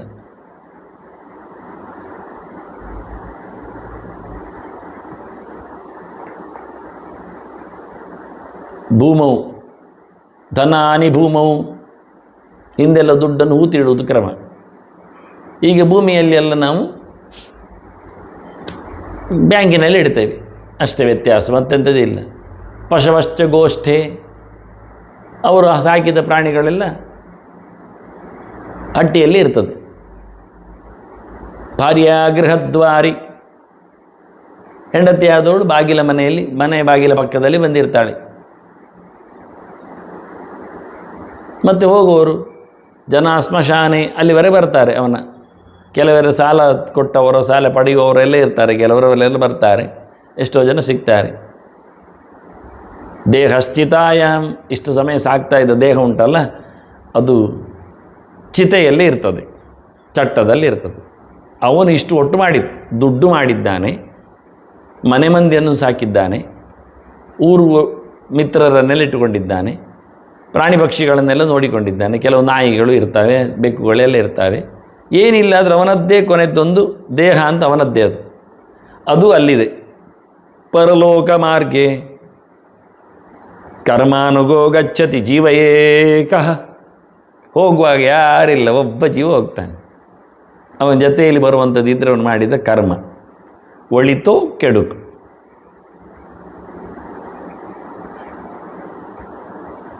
ಯೈರ್ನ ಲಬ್ಧ ಅರೆಯರ್ ದೀಕ್ಷಾ, ಅದಕ್ಕೆ ಹೇಳಿದ್ದು ಏನು ಮಾಡಿದೆ, ದೇವರ ಬಗ್ಗೆ ಎಷ್ಟು ಕಾಳಜಿ ಪಡೆದೆ. ಮನುಷ್ಯನಿಗೆ ಬೇಕು ಎನ್ನುವುದು ಸುಖ, ಬೇಡ ಎನ್ನುವುದು ದುಃಖ. ಎಷ್ಟಾದರೂ ಬೇಕು ಅವನಿಗೆ ಸುಖ, ಏನಾದರೂ ಬೇಡ ಅವನಿಗೆ ದುಃಖ. ಎಂತಾದರೂ ಸುಖಕ್ಕೆ ಕಡೆ, ಎಂತಾದರೂ ದುಃಖಕ್ಕೆ ಅವನ ಕಡೆ. ಇಷ್ಟೇ ಇರೋದು ಮನುಷ್ಯನೇ. ಬೇರೆ ಬೇಕು ಬೇಡಗಳು ಎರಡೇ ಇರೋದು. ಸುಖಮ್ಮೇ ಭೂಯಾತ್, ದುಃಖಂ ಮನಾಗಪಿ ಭೂಯಾತ್. ದುಃಖ ಆಗಲೇಬಾರ್ದು. ಅದನ್ನ ದುಡ್ಡು ಬೇಕು ಅಂದರೆ ಸುಖ ಬೇಕು ಅಂತ ಅರ್ಥ, ಮನೆ ಬೇಕು ಅಂದರೆ ಸುಖ ಬೇಕು ಅಂತ ಅರ್ಥ, ಎಲ್ಲ ಹೀಗೆ. ಅದನ್ನು ಸುಖಕ್ಕಾಗಿ ನಮ್ಮ ಪಯಣ, ದುಃಖ ನಿವೃತ್ತಿಗಾಗಿ ನಮ್ಮ ದುಡಿತ. ಇದನ್ನು ಕೊಡುವವರು ಯಾರು ಎನ್ನುವುದನ್ನು ದೀಕ್ಷಾ ಶಬ್ದದಲ್ಲಿ ಹೇಳಿದ್ದು ನಿನ್ನೆ. ಅಯಂ ಸರ್ವೇಷ್ಟದಾತ ಮೇ ಸರ್ವಾರಿಷ್ಟ ನಿವಾರಕ. ನಮ್ಮ ಬೇಡಗಳನ್ನೆಲ್ಲ ತೆಗೆಯುವವನು ದೇವರು, ನಮ್ಮ ಬೇಕುಗಳೆಲ್ಲ ಕೊಡುವವನು ದೇವರು. ನೀನು ಅಲ್ಲಿ ಹತ್ತಿರ ಬರ್ತಿತ್ತು, ಯಾರ್ಯಾರು ಏನೇನು ಕೊಡ್ತಾರೆ ಎಲ್ಲ ಹೇಳುವಾಗ ಕೊನೆಗೆ ನಾನು ಹೇಳಿದೆ, ಎಲ್ಲ ಕೊಡುವವನು ದೇವರು ಎನ್ನುವ ಗ್ಯಾರಂಟಿ ನಮಗೆ ಬೇಕೀಗ. ಯಾವ ಪ್ರಶ್ನೆ ಅವರು ಕೇಳಿಕೊಂಡಾದರೂ ಏನು ಹೇಳುವುದಿಲ್ಲ, ಎಲ್ಲ ಹೇಳು. ವಿಘ್ನ ನಿವೃತ್ತಿಗೊಂದು ಮಾಡುವ, 1,000 ತೆಂಗಿನಕಾಯಿ ಗಣಹೋಮ, ಮತ್ತೊಂದು ದುರ್ಗೆ ದುಡ್ಡು ಬರಲಿಕ್ಕೆ ಒಂದು ದುರ್ಗಾ ಸಮಾರಾಧನೆ ಮಂಡಲ ಪೂಜೆ ಮಾಡುವ, ಮತ್ತು ಜಾಗದ ಒಂದು ದೋಷ ನೋಡಿ ನಿವೃತ್ತಿಗೆ ಒಂದು ನಾಗಮಂಡಲ ಕೊಡುವ. ಎಲ್ಲಿ ಇಂಥದ್ದೇ. ಅಕಾಮ ಸರ್ವಕಾಮೋಮ ಮೋಕ್ಷಕಾಮ ಉದಾರದೀಹಿ ತೀವ್ರೇಣ ಭಕ್ತಿಯೋಗೇನ ಯಜೇತ ಪುರುಷಂ ಪರಂ ಯಾಕೆ ಆಗುವುದಿಲ್ಲ? ಎಲ್ಲವನ್ನು ತೆಗೆಯುವುದರಲ್ಲಿ ದೇವರೇ ಸಮರ್ಥರು ಎನ್ನತಕ್ಕ ಎಚ್ಚರ ಯಾಕೆ ನಮಗೆ ಬರುವುದಿಲ್ಲ? ಅಹಿಂಸೆ ಸರ್ವಯಜ್ಞಾನ ಭೋಕ್ತಾಚ ಪ್ರಭರೇ ವಚ ಅಂತ ಹೇಳಿದ ನಂತರ ಯಾರ ಪೂಜೆ ಮಾಡಿದರೂ ನನಗೆ ಮಾರಾಯ ಅದು ಸಿಗುವುದು, ನಾನೇ ಫಲ ಕೊಡುವುದು ಅವರಿಂದ ಹೇಳುವಾಗ ನಮಗೆ ಯಾಕೆ ಕನ್ಫರ್ಮ್ ಆಗಲಿಲ್ಲ? ಸೋತದ್ದೇ ನಾವಿಲ್ಲಿ. ಆಚಾರ ಅದಕ್ಕೆ ಹೇಳಿದ್ದು, ಧನ್ವಂತರಿ ಮಂತ್ರ ಜಪವನ್ನು ಹೇಳುವಾಗ ಹೇಳ್ತಾರೆ, ಆಯುತ ಸಮೃದ್ಧೋಮ ಅಂತ ಹೇಳ್ತಾ, ಇದು ಎಲ್ಲ ರೋಗ ನಿವೃತ್ತಿ ಮಾಡ್ತದೆ ಮಾರಾಯ ಧನ್ವಂತರಿ. ಮತ್ತು ಉಳಿದದ್ದೆಲ್ಲ ರೋಗ ನಿವೃತ್ತಿಯ ಕಥೆಗಳೆಲ್ಲ ಎಂಥದಕ್ಕೆ? ದೂರ್ವ ಆಯುಷ್ಯೋಮ, ಆನಂತರ ಮೃತ್ಯುಂಜಯೋಮ, ಹಾಗೆ ಹೀಗೆ ಅಂತ ಯಾರ ಹತ್ರ ಹೇಳಿದ್ದು ಇದ್ರ ಬಗ್ಗೆ ಯಾರು ಗಟ್ಟಿ ಹೇಳುವುದೇ ಇಲ್ಲ. ಅದು ಇರಲಿ, ಅದು ಮಾಡುವ, ಧನ್ವಂತರಿ ಹೋಮ ಸಹ ಮಾಡುವ, ಇದು ಸಹ ಇರಲಿ. ಇದನ್ನೇ ಅವರು ದೀಕ್ಷೆ ಅಂದರೆ ಅದು. ದೀಕ್ಷೆ ಅಂದರೆ ಗಟ್ಟಿತನ, ವ್ಯತ್ಯಾಸ ಮಾಡದೇ ಇರುವಂಥದ್ದು. ಎಲ್ಲ ಕೊಡುವುದು ದೇವರೇ, ಎಲ್ಲ ತೆಗೆಯುವುದು ದೇವರೇ. ಆದ್ದರಿಂದ ನನಗೆ ದೇವರೇ ಸರ್ವಸ್ವ ಎನ್ನುವ ಗ್ಯಾರಂಟಿ ಬರುವವರೆಗೆ ನಮಗೆ ದೀಕ್ಷೆ ಇಲ್ಲ ಅಂತ ಅರ್ಥ. ಅಯಂ ಸರ್ವೇಷ್ಟದಾತ ಮೇ ಸರ್ವಾರಿಷ್ಟ ನಿವಾರಕ ಸರ್ವೋತ್ಕೃಷ್ಟೋಯ ಮೈಮೈಕಃ. ಸರ್ವೋತ್ತಮ ಇವನೇ ಆಗಿರುವಾಗ ಉಳಿದವರೆಲ್ಲ ಅವನ ಅಂಡರ್ ಬರುವಾಗ ನಾವು ಅವನನ್ನು ಯಾಕೆ ಗಟ್ಟಿ ಮಾಡಿಕೊಳ್ಳುವುದಿಲ್ಲ? ದೇವರದ್ದೇ ಪ್ರತಿಷ್ಠೆ ಯಾಕೆ ಆಗುವುದಿಲ್ಲ? ಇತರರದ್ದೇ ಯಾಕೆ ಪ್ರತಿಷ್ಠೆ ಗೌಜಾಗ್ತದೆ? ನಾವು ಅವರ ದಾಸರು, ನಾವು ಅವರ ಪ್ರತಿಬಿಂಬರು, ನಾವು ಅವರ ಸೇವಕರು, ನಾವು ಅವರ ಜನರು ಎನ್ನುವುದು ನಮಗೆ ಯಾಕೆ ಕನ್ಫರ್ಮ್ ಆಗುವುದಿಲ್ಲ? ತದೀಯೋಹಂ ಸಮೇ ಪತಿ, ನಾನವನ ಪ್ರತಿಬಿಂಬ, ಅವನನ್ನವ ಬಿಂಬ. ಉಳಿದವರೆಲ್ಲ ನಮ್ಮ ಪ್ರತಿಬಿಂಬರ, ಉಳಿದವರ ಪ್ರತಿಬಿಂಬರ ನಾವು. ಮಮೈವಾಂಶೋ ಜೀವಲೋಕೆ ಜೀವಭೂತ ಸನಾತನಃ. ಶ್ಲೋಕ ಅರ್ಥ ಆಗಿತ್ತೆ ತಾನೆ, ಕೃಷ್ಣ ಹೇಳಿದ ನೆನಪಾಗ್ತದಲ್ಲ. ಅಲ್ಲಾದರೂ ನಾನು ಹೇಳ್ತೇನೆ, ಮಮೈವಾಂಶ ಜೀವಲೋಕೆ ಜೀವಭೂತಃ. ಜೀವಲೋಕೆ ಜೀವಭೂತಃ ಯಹ ವರ್ತತೆ ಸಹ ಮಮೈವ ಅಂಶಃ. ಜೀವಲೋಕದಲ್ಲಿ ಇದು ಜೀವಲೋಕ, ಇಡೀ ಬ್ರಹ್ಮಾಂಡವೇ ಜೀವಲೋಕ. ಮತ್ತು ದೇವರ ಲೋಕ ಯಾವುದೂ ಇಲ್ಲ. ಯಾಕೆ? ದೇವರಿಗೆ ಒಂದು ಲೋಕ ಬೇಡ, ಅವರೇ ಸೃಷ್ಟಿ ಮಾಡಿದ ಯಾರಿಗೆ? ಜೀವರಿಗೆ ಇರಲಿಕ್ಕೆ. ಇದು ಜೀವಲೋಕ. ಈ ಜೀವಲೋಕದಲ್ಲಿ ಯಾರು ಜೀವನಾಗಿದ್ದಾನೆ, ಜೀವಭೂತಃ ಯಾರು ಜೀವನಾಗಿ ಬಂದಿದ್ದಾನೆ, ಅಲ್ಲಿ ಜೀವಲೋಕದಲ್ಲಿ ಜಡವೂ ಉಂಟು, ಅದು ನಮಗೆ ಬೇಡ, ಲೆಕ್ಕಕ್ಕೆ ಬೇಡ. ಜೀವಭೂತನಾದವ ಪ್ರತಿಯೊಂದು ಜೀವನು ಮಮೈವ ಅಂಶ, ನನ್ನದೇ ಪ್ರತಿಬಿಂಬನು, ನನ್ನದೇ ತುಂಡು ಅಂತ ದೇವರು ಹೇಳುವುದಿಲ್ಲ. ಅಂಶ ಶಬ್ದಕ್ಕೆ ಎರಡು ಅರ್ಥ, ತುಂಡು ಅಂತ. ದೇವರದ್ದೇ ತುಂಡು ಹೇಳಲಿಕ್ಕೆ ದೇವರು ಅಖಂಡನ ಅಲ್ವಾ? ತುಂಡಾಗ್ತಾನ ದೇವರು? ಆಗುವುದೇ ಇಲ್ಲ. ಆದ್ದರಿಂದ ಭಿನ್ನ ಅಂಶ ಅಂತ ಅರ್ಥ, ಸ್ವರೂಪ ಅಂಶ ಅಲ್ಲ, ಪ್ರತ್ಯೇಕನಾಗಿದ್ದಾನೆ ಅಂತ ಅರ್ಥ. ಅಂದು ಎಲ್ಲ ಜೀವರು ನನ್ನ ಪ್ರತಿಬಿಂಬರು. ಯಾವಾಗ ಶುರುವಾಯಿತು? ಯಾವಾಗಲಿಂದಲೂ ಸನಾತನ ಹಿಂದಿನಿಂದಲೂ ಜೀವರಿದ್ದಾರೆ, ಅವರೆಲ್ಲರೂ ನನ್ನ ಪ್ರತಿಬಿಂಬರಾಗಿದ್ದಾರೆ. ಮುಗಿತಾ ಇಲ್ಲ. ಮತ್ತು ನಾವು ಉಳಿದವರದ್ದು ಯಾರಾದರೂ ಹೇಳಿದ್ದಾರೆ ಹಾಗೆ ನನ್ನ ಪ್ರತಿಬಿಂಬರ ಜೀವರು ಅಂತ ಹೇಳಿಕೊಂಡು ಬಂದಿದ್ದಾರೆ? ಕೃಷ್ಣನೇ ಹೇಳಿದ್ದಾನೆ. ಆದರೆ ನಮಗೆ ಯಾಕೆ ಕೃಷ್ಣನ ಮೇಲೆ ಪ್ರೀತಿ ಇಲ್ಲ? ಅಯಂ ಸರ್ವೇಷ್ಟದಾತ ಮೇ ಸರ್ವಾರಿಷ್ಟ ನಿವಾರಕ ಸರ್ವೋತ್ಕೃಷ್ಟೋ ಮೇಮೇಕಃ ತದೀಯೋಹಂ ಸಮೇಪತಿ. ಅವನ ನಾನು, ಅವನು ನನ್ನ ದನಿ. ದನಿಗಳಿಗೆ ಯಾವಾಗಲೂ ಅವರನ್ನು ನೋಡಿಕೊಳ್ಳುವುದು ಭಾರಿ ಇಷ್ಟ ಇರ್ತದೆ. ಯಾವಾಗ? ಅವನು ಸೇವಕ ಅಂತ ಹೇಳಿಕೊಂಡಾಗ ಮಾಲೀಕ ಚೆನ್ನಾಗಿ ನೋಡ್ತಾನೆ. ನಾನು ಯಾಕೆ ನಿಮ್ಮ ಕೆಲಸ ಮಾಡೋದು ಹೇಳಿದರೆ ಅವನಿಗೆ ನನ್ನ ನೀನು ಬಾಡಿಗೆ ನೀರು ಮಾರೆ ಹೋಗೊಂದು ಬಿಡ್ತಾನೆ. ಹಾಗೆ ತದೀಯೋಹಂ, ಅವನವನ ನಾನು, ತಸ್ಯ ಸಂಬಂಧಿ ತದೀಯ ಅಹಂ ಸಮೇಪತಿ, ಅವನು ನನಗೆ ಒಡೆಯ. ಇತಿ ಯನ್ನಿಶ್ಚಿತಂ ಜ್ಞಾನಂ ಸಾ ದೀಕ್ಷಾ. ಇದು ಯಾವತ್ತಿನವರೆಗೆ ಇಷ್ಟು ನಮಗೆ ದೀಕ್ಷೆ ಆಗಿಬಿಡ್ತದೆ, ಅದು ನಮ್ಮದು ಆಂತರಿ ದೀಕ್ಷಾ. ದೀಕ್ಷಾ ಅಭ್ಯಂತರಿ ಮತ, ಆಂತರ ದೀಕ್ಷೆ ಇದು. ಆದರೆ ನಲಬ್ಧಾರೇರ್ ದೀಕ್ಷಾ ನಾರ್ಚಿತೋವ ಜನಾರ್ದನ. ದೇವರ ಬಗ್ಗೆ ನಮಗೆ ದೀಕ್ಷೆ ಬರದಿದ್ದರೆ ನಾವು ದೇವರನ್ನು ಪೂಜೆ ಮಾಡುವುದಿಲ್ಲ. ನಮಗೆ ಗೌರವ ಬರದಿದ್ದರೆ ನಾವು ಅವರಿಗೆ ಪೂಜ್ಯತೆಯನ್ನು ಕೊಡುವುದಿಲ್ಲ, ಮನ್ನಣೆಯನ್ನು ಕೊಡುವುದಿಲ್ಲ. ಆದ್ದರಿಂದ ಜನಾರ್ದನನ ಬಗ್ಗೆ ಮೊದಲು ನೀವು ಅರ್ಚನೆ ಮಾಡಲಿಕ್ಕೆ ಕಲಿಯಿರಿ ಹೇಳಿ ಅರ್ಚಿತಃ ಶಬ್ದವನ್ನು ಇಟ್ಟುಕೊಂಡ ಆಚಾರ್ಯರು ಈ ಶ್ಲೋಕವನ್ನು ಎತ್ತಿಕೊಂಡು ಪುರಾಣದಲ್ಲಿ ಬಂದದ್ದು ವೇದವ್ಯಾಸ. ಇದು ಮಧ್ವಾಚಾರ್ಯರದ್ದು ಸ್ವಂತ ಏನೂ ಅಲ್ಲ, ಇದರಲ್ಲಿ ಯಾವುದೇ ಮಧ್ವಾಚಾರ್ಯರದ್ದು ಆಗ್ರಹ ಇಲ್ಲ. ಪುರಾಣಗಳಲ್ಲಿದ್ದ ಶ್ಲೋಕಗಳನ್ನೇ ಕೊಟ್ಟದ್ದು, ವೇದವ್ಯಾಸರದ್ದೇ ಕೊಡುಗೆ. ಆದರೆ ವ್ಯಾಸರು ಎಲ್ಲರಿಗೂ ಗುರುಗಳು, ಮೂಲ ಗುರುಗಳು. ವೇದವ್ಯಾಸರಲ್ಲದೆ ವಾಂಗ್ಮಯ ಪ್ರಪಂಚವೇ ಇಲ್ಲ. ವೇದದ ವಿಭಾಗ ಮಾಡಿದ್ದಾಗಲಿ, ಮಹಾಭಾರತವನ್ನು ಕೊಟ್ಟದ್ದಾಗಲಿ, ಪುರಾಣಗಳನ್ನು ರಚಿಸಿದ್ದಾಗಲಿ, ಇದು ವೇದವ್ಯಾಸರದ್ದೇ ಕೊಡುಗೆ. ಅದನ್ನು ನಾವು ಎಲ್ಲಿದ್ದಾದರೂ ಏನಾದರೂ ಹೇಳೋದಾದರೆ ವೇದವ್ಯಾಸರದ್ದೇ ಹೇಳಲಿಕ್ಕೆ ಹೊರತು ನಮಗೇನು ಯಾರದ್ದು ಸಿಗುವುದಿಲ್ಲ. ಇನ್ನು ಅವರದ್ದನ್ನು ಕೊಟ್ಟದ್ದನ್ನು ಕೊಡುಗೆಯನ್ನು ಉಳಿಸಿಕೊಂಡವರಲ್ಲಿ ಹೆಚ್ಚು ಮಧ್ವಾಚಾರ್ಯರು. ಯಾಕೆ ಕೇಳಿದರೆ ಉಳಿದವರು ಯಾರು ಪುರಾಣಗಳ ಶ್ಲೋಕಗಳನ್ನು ಕೊಡಲಿಕ್ಕೆ ಹೋಗಲೇ ಇಲ್ಲ, ಬಿಚ್ಚಿಲೇ ಇಲ್ಲ. ಬ್ರಹ್ಮಸೂತ್ರವನ್ನು ಮಾತಾಡಿದರು, ಗೀತೆ ಒಂದು ಎತ್ತಿಕೊಂಡರು, ಬೇಕಾದರೆ ವಿಷ್ಣು ಸಹಸ್ರನಾಮವನ್ನು ಕೂಡಿಸಿದರು. ವಿಷ್ಣು ಸಹಸ್ರನಾಮ ಇರುವುದೆಲ್ಲಿ, ಗೀತೆ ಇರುವುದೆಲ್ಲಿ? ಮಹಾಭಾರತದಲ್ಲಿ. ಅದನ್ನು ಮುಟ್ಟಿದ್ರ? ಅದನ್ನೆತ್ತಿಕೊಂಡ್ರ? ಇಲ್ಲ. ಕೊಟ್ಟ ವೇದವ್ಯಾಸರಲ್ಲಿ ಮಹಾಭಾರತ ಒಟ್ಟಿಗೆ ಪುರಾಣಗಳಿಲ್ವಾ? ಅದನ್ನು ಮಾತಾಡಿಸಿದ್ರೆ ಅದು ಇಲ್ಲ. ಅದನ್ನು ಪುರಾಣಗಳನ್ನು ಹೆಚ್ಚು ಉಪಯೋಗಿಸಿಕೊಂಡದ್ದು, ದುಡಿಸಿಕೊಂಡದ್ದು, ವಿಶೇಷವಾಗಿ ಪುರಾಣಗಳನ್ನೆಲ್ಲ ಅಭ್ಯಾಸ ಮಾಡುವಂತೆ ಮಾಡಿದ್ದು ಮಧ್ವಾಚಾರ್ಯ.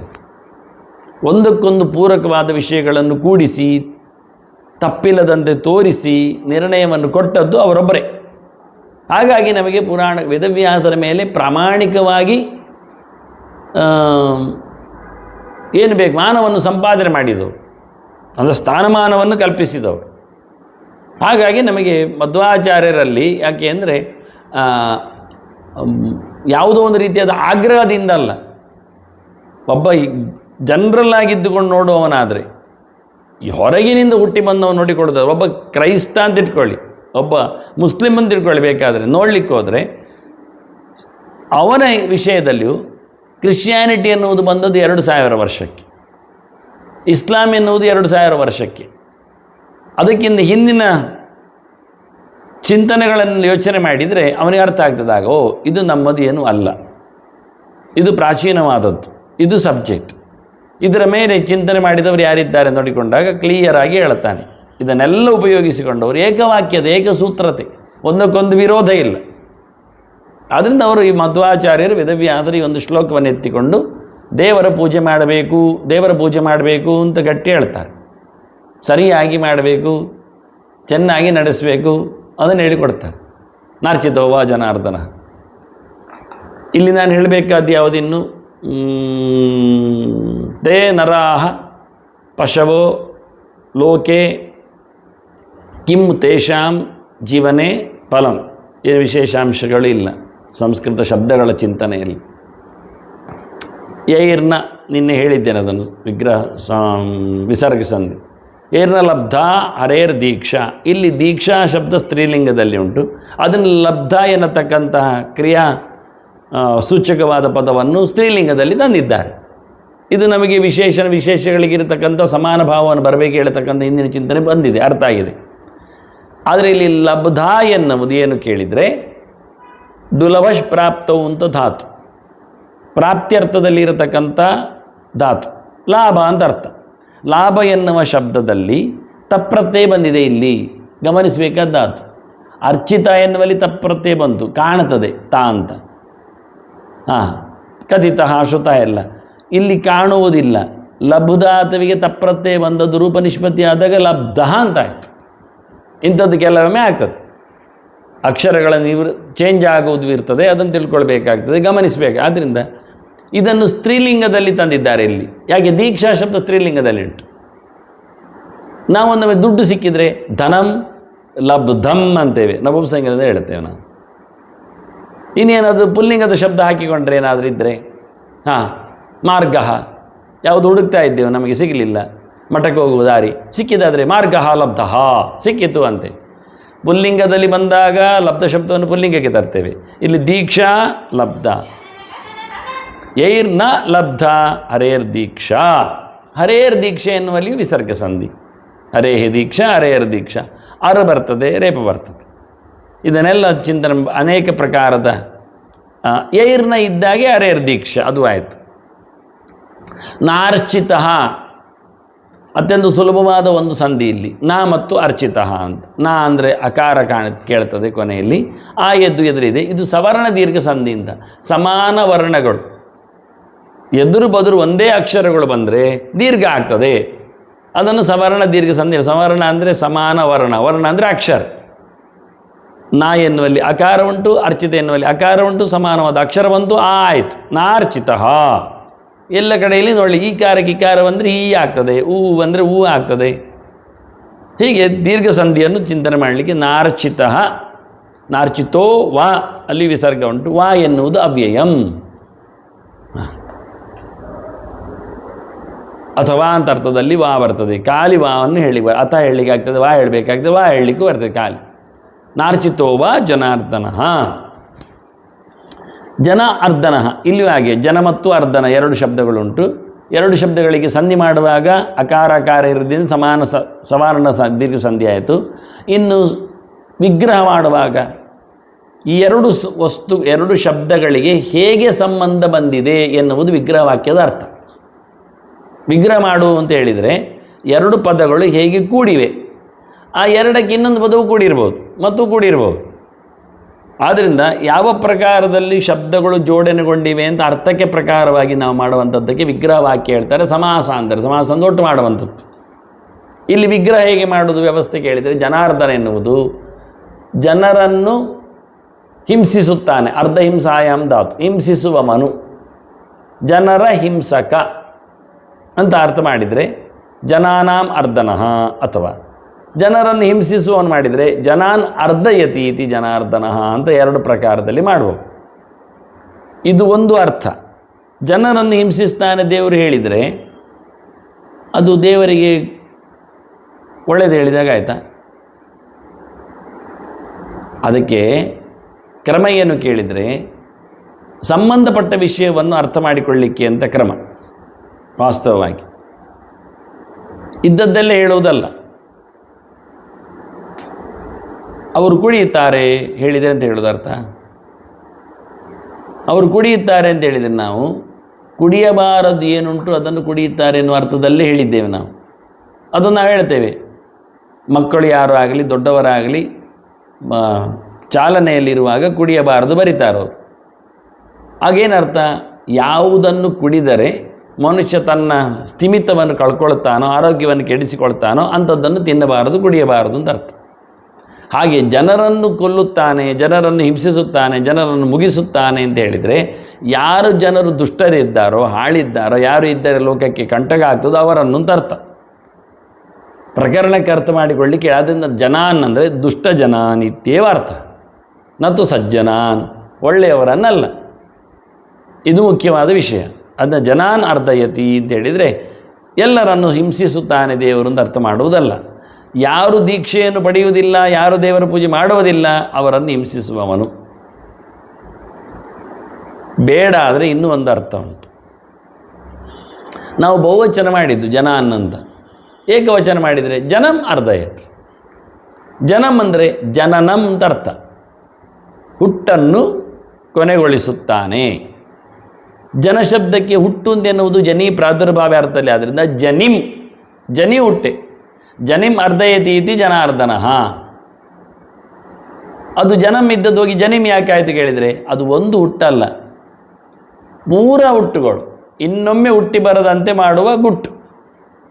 ನಾವು ಈಗ ಹುಟ್ಟಿ ಬಂದವನನ್ನು ಕೆಲವೊಮ್ಮೆ ಹೇಳೋದುಂಟಲ್ಲ ಗಲಾಟೆ ಮಾಡಿದಾಗ, ಈ ಹುಟ್ಟಿ ಬರಲಿಲ್ಲ ಅಂತ, ಹುಟ್ಟಿ ಬರಲಿಲ್ಲ ಅಂತ ಮಾಡ್ತೇನೆ ಹೇಳ್ತಾನೆ, ಸಾಯಿಸ್ತೇನೆ ಅಂತ ಅರ್ಥ. ಆದರೆ ಇವನು ಸಾಯಿಸಿದರೆ ಮತ್ತೆ ಹುಟ್ಟಿ ಬರೋದಿಲ್ಲ. ಅವನು ಹೇಳ್ತಾನೆ ನೀನು ಸಾಯಿಸಿದ್ರು ನಾನು ನನ್ನ ಪ್ರೇತನಾಗಿ ಮತ್ತೆ ಹುಟ್ಟಿ ಬರ್ತೇನೆ ಹೇಳ್ತಾನೆ, ಶುರು ಮಾಡ್ತಾನೆ, ಮುಂದುವರಿತದೆ. ಆದ್ದರಿಂದ ದೇವರು ಜನಂ ಅರ್ಧಯತಿ ಅಂದರೆ ಖಾಲಿ ಜನ ಅಲ್ಲ, ಒಮ್ಮೆ ಹುಟ್ಟಲ್ಲ, ಜನಿಂ ಇನ್ನು ಹುಟ್ಟನು, ಅದು ನಪುಂಸಲಿಂಗ ಜನನಂ ಎನ್ನುವುದು. ಅದರಿಂದ ಜನನಾನಿ ಅರ್ಧಯತ್, ಜನಿಂ ಅರ್ಧಯತ್ ಅದು ಸ್ತ್ರೀಲಿಂಗ ಜನಿ ಶಬ್ದ. ಹುಟ್ಟನ್ನು ಹೇಳುವಂಥ ಎರಡನೇ ಶಬ್ದ ಅದು. ಸೃಷ್ಟಿ ಎನ್ನುವುದು ಪುಲ್ಲಿಂಗ ಆದರೆ ಜನಿ ಎನ್ನುವುದು ಸ್ತ್ರೀಲಿಂಗದಲ್ಲಿ ಬಂದರೆ ಜನನವೆಂದು ನಪುಂಸಲಿಂಗ ಬರ್ತದೆ. ಹೀಗಾಗಿ ಭಗವಂತನ ನಮಗೆ ಇನ್ನೊಮ್ಮೆ ಹುಟ್ಟಿ ಬರದಂತೆ ಮಾಡತಕ್ಕಂಥ ವಿಶೇಷವಾದ ಸೌಕರ್ಯವನ್ನು ಕರುಣಿಸುವುದರಿಂದ ಏನರ್ಥ ಆಯಿತು, ಯೋಧದಾತಿ ಅಮೃತತ್ವಂ ಹೇಳಿದ್ದಕ್ಕೆ ಸಂಬಂಧ ಆಯಿತು. ಮೋಕ್ಷವನ್ನು ಕೊಡುವವನು ಅಂತ. ಜನಾರ್ದನ ಅಂದರೆ ಇನ್ನೊಂದು ಶಬ್ದ, ಪರ್ಯಾಯ ಶಬ್ದ, ಹುಟ್ಟಿ ಬರದಂತೆ ಮಾಡುವವನು, ಹುಟ್ಟನ್ನು ತೆಗೆಯುವವನು ಅಂದರೆ ಮೋಕ್ಷವನ್ನು ಕರುಣಿಸುತ್ತಾನೆ ಅಂತ ಆಯಿತು. ಯಾವಾಗ ಮನುಷ್ಯ ಹುಡುತ್ತಾನೆ? ಅವನು ಲಿಂಗದೇಹವನ್ನು ಇಟ್ಟುಕೊಂಡಾಗ ಹುಡುತ್ತಾನೆ. ಸ್ವರೂಪ ದೇಹದಲ್ಲಿ ಇರುವವನಿಗೆ, ಹೊರಗಿನಿಂದ ಅವನಿಗೆ ಲಿಂಗದೇಹ ಇರ್ತದೆ, ಅದು ಪರ್ಮನೆಂಟ್ ಇರ್ತದೆ. ಅದನ್ನು ದೇವರು ಮಾತ್ರವೇ ತೆಗಿಲಿಕ್ಕೆ ಸಮರ್ಥ, ಮತ್ತು ಯಾರೂ ತೆಗೆಯುವುದಿಲ್ಲ, ಮತ್ತು ಯಾರಿಗೆ ಹೊಡಿಲಿಕ್ಕೆ ಬರುವುದಿಲ್ಲ. ಅದರಿಂದ ಹೊರಗೆ ಒಂದು ದೇಹ ಉಂಟು ಅವನಿಗೆ, ಸೂಕ್ಷ್ಮವಾದ ಶರೀರ. ಅದನ್ನು ಯಾತನಾ ದೇಹ ಅಂತ ಕರೀತಾರೆ, ಸೂಕ್ಷ್ಮ ಶರೀರ ಅಂತ ಹೇಳ್ತಾರೆ, ಅನಿರುದ್ಧ ಶರೀರ ಅಂತ ಕರೀತಾರೆ. ಅದಕ್ಕೆ ಹೊರಗೆ ಕಾಣುವಂಥದ್ದು ಇದು ದೇಹ. ಇದು ಸ್ಥೂಲ ಶರೀರ ಅಂತ ಇದಕ್ಕೆ ಕೇಳೋದು. ಸೂಕ್ಷ್ಮ ಅಲ್ಲ, ಇದು ಗಟ್ಟಿ ಉಂಟು, ಸ್ಥೂಲ, ಇದು ಎಲ್ಲರಿಗೆ ಕಾಣ್ತದೆ. ಆದ್ದರಿಂದ ಈ ಸ್ಥೂಲ ಶರೀರ ಹೋದರೆ ಅವನಿಲ್ಲ ಆಗುವುದಿಲ್ಲ, ಮತ್ತು ಅವನು ಸೂಕ್ಷ್ಮ ಶರೀರದಲ್ಲಿ ಇರ್ತಾನೆ. ಅದರ ಒಳಗೆ ಲಿಂಗ ಶರೀರ ಅಂಟಿಕೊಂಡಿರ್ತದೆ. ಅದನ್ನು ಭಂಗ ಮಾಡುವುದು ಅದು ಭಗವಂತ ಮಾತ್ರ. ದೇವರ ದರ್ಶನ ಆದಾಗ ಅದು ಸೆಲ್ ಕಳಚಿಕೊಳ್ಳುತ್ತದೆ. ಆದ್ದರಿಂದ ಜನಾರ್ದನ ಎನ್ನುವುದನ್ನು ಹೇಳಿದ್ದು ಹುಟ್ಟಲಿಕ್ಕೆ ಕಾರಣ ಅದು. ಈಗ ತೆಂಗಿನಕಾಯಿ ಗೆರಟೆ ತೆಗೆದ್ರೆ ಅದನ್ನು ನಾವು ಬೀಜ ಮಾಡಲಿಕ್ಕೆ ಆಗ್ತದ? ಆಗುವುದಿಲ್ಲ. ಹಾಗೆ ಭತ್ತ ಸಿಪ್ಪೆ ತೆಗೆದ್ರೆ ಅದು ಗಿಡ ಆಗಲಿಕ್ಕೆ ಆಗ್ತದೆ? ಆಗೋದಿಲ್ಲ. ಹಾಗೆ ಲಿಂಗ ಶರೀರ ಅಂದರೆ ಅಂಟಿಕೊಂಡಂತಹ ಒಂದು ಸಿಪ್ಪೆ ಅಂತ ತಿಳ್ಕೊಳ್ಳಿ, ಚಿಪ್ಪು ಅಂತ ತಿಳ್ಕೊಳ್ಳುವ. ಅದು ತೆಗೆದರೆ ಮತ್ತೆ ಅವನು ಹುಟ್ಟುವುದಿಲ್ಲ, ಇಷ್ಟೇ ವಿಷಯ. ಇನ್ನೊಮ್ಮೆ ಮೊಳಕೆ ಬರೆಯುವುದಿಲ್ಲ. ಆ ಕೆಲಸ ಮಾಡುವವನು ದೇವರು ಮಾತ್ರ, ಮತ್ತೆ ಯಾರು ಮಾಡುವುದಿಲ್ಲ. ಹೀಗಾಗಿ ಜನಾರ್ದನ ಅಂತ ಅವನನ್ನು ಕರೆದಿದ್ದಾರೆ. ಸುಮಾರಾಗಿ ನಾರ್ಚಿತೋವ ಜನಾರ್ದನ ಅಂತಿಲ್ಲಿ ಶಬ್ದ ಬಂದದ್ರಿಂದ ಜನಾರ್ದನನ ಪೂಜೆ ಮಾಡಲಿಲ್ಲ ಅಂತ ಆದರೆ ಬೇಜಾರಾಗ್ತದೆ ಅಂತ ಹೇಳಿದರೆ ಅವನು ಮನುಷ್ಯರೆಲ್ಲ ಪ್ರಾಣಿ ಅನಿಸ್ತಾನೆ ಹೇಳಿದರೆ, ಇಲ್ಲಿ ಎಲ್ಲ ಕಡೆ ಇರುವುದು ಜನಾರ್ದನ ಮೂರ್ತಿ. ಗುರುತಿಸಬೇಕಾದದ್ದು. ಕಾಪು ಕಾಪು ಜನಾರ್ದನ ಅಂತ ಕೇಳಿದ್ದ, ಕಾಪುವಿನಲ್ಲಿ ಜನಾರ್ದನ ಇದ್ದಾನೆ. ಹೆಸರು ಕೊಡುವಾಗ ಮನುಷ್ಯರಿಗೆ ಹೆಸರೇನು? ಇದು ದೀಕ್ಷೆ, ಇಲ್ಲಿ ದೀಕ್ಷೆ ಶಬ್ದ ಬಂದದ್ದು. ಸನ್ಯಾಸ ದೀಕ್ಷೆ ಅಂತ ಉಂಟಲ್ಲ, ಸನ್ಯಾಸ ದೀಕ್ಷೆ ಕೊಡುವಾಗ ಒಟ್ಟುವಿಗೆ ಯಾರು ಸನ್ಯಾಸ ಒಟ್ಟುವೆ ಆಗಬೇಕಾಗಿಲ್ಲ, ಆ ಸನ್ಯಾಸ ತಗೊಳ್ಳುವವನಿಗೆ ಹೆಸರು ಕೊಡಲಿಕ್ಕೆ ಉಂಟು. ಹೇಗೆ ಹೆಸರು ಕೊಡ್ತೀರಿ ನೀವು? ಅದಕ್ಕೆ ಒಂದು ಪ್ರೋಸೆಸ್ ಉಂಟು. ಈಗೆಲ್ಲ ನಡೆಯುವುದಿಲ್ಲ ಅದು. 24 ಮೂರ್ತಿಯನ್ನು ಇಡಲಿಕ್ಕೆ ಕೇಶವ ನಾರಾಯಣ ಮಾಧವ ಗೋವಿಂದ ವಿಷ್ಣು ಮಧುಸೂದನ ತ್ರಿವಿಕ್ರಮ ವಾಮನ ಶ್ರೀಧರ ಋಷಿಕೇಶ ಪದ್ಮನಾಭ ದಾಮೋದರ ಸಂಕರ್ಷಣ ವಾಸುದೇವ ಪ್ರತಿಮನ ಅನಿರುದ್ಧ ಪುರುಷೋತ್ತಮ ದಕ್ಷ ನರಸಿಂಹ ಅಚ್ಯುತ ಜನಾರ್ದ ಉಪೇಂದ್ರ ಹರಿ ಕೃಷ್ಣ. ಅದನ್ನು ಗುರುಗಳು ದೀಕ್ಷೆ ಕೊಡುವವರು ಪೂಜೆ ಮಾಡಲಿಕ್ಕೆ, ಪ್ರತಿಯೊಂದು ಮೂರ್ತಿಯನ್ನು ಆವಾಹನೆ ಮಾಡಿ ಪ್ರತಿಯೊಂದು ಮೂರ್ತಿಯ ವಿಶೇಷ ಧ್ಯಾನ ಚಿಂತನೆ ಎಲ್ಲ ಮಾಡಿ ಅದಕ್ಕೆ ಪೂಜೆ ಪುನಸ್ಕಾರ ಮಾಡಲಿಕ್ಕೆ. ಮಾಡಿದ ನಂತರ ಒಟ್ಟುವಿಗೆ ದೀಕ್ಷೆ ಕೊಡುವಾಗ ಪುಷ್ಪವನ್ನು ಇಟ್ಟುಕೊಂಡು ಅವ ಕಣ್ಣುಮುಚ್ಚಿ ಕೂತು ಅದನ್ನು ಹಾಕಲಿಕ್ಕೆ ಗುರು ಯಾವ ಪ್ರತಿಮೆಗೆ ಆ ಪುಷ್ಪ ಬೀಳ್ತದೋ ಆ ಹೆಸರು ಕೊಡಲಿಕ್ಕೆ ಅವನು. ಈಗೆಲ್ಲ ಆ ದೀಕ್ಷೆಯೇ ಇಲ್ಲ. ಮಧ್ವಾಚಾರ್ಯ ಕೊಟ್ಟದ್ದು ಹೀಗೆ. ಋಷಿಕೇಶ ತೀರ್ಥರು ಬಲಿಮಾರ ಮಠ, ಜನಾರ್ದನ ತೀರ್ಥರು ಕೃಷ್ಣಾಪುರ ಮಠ,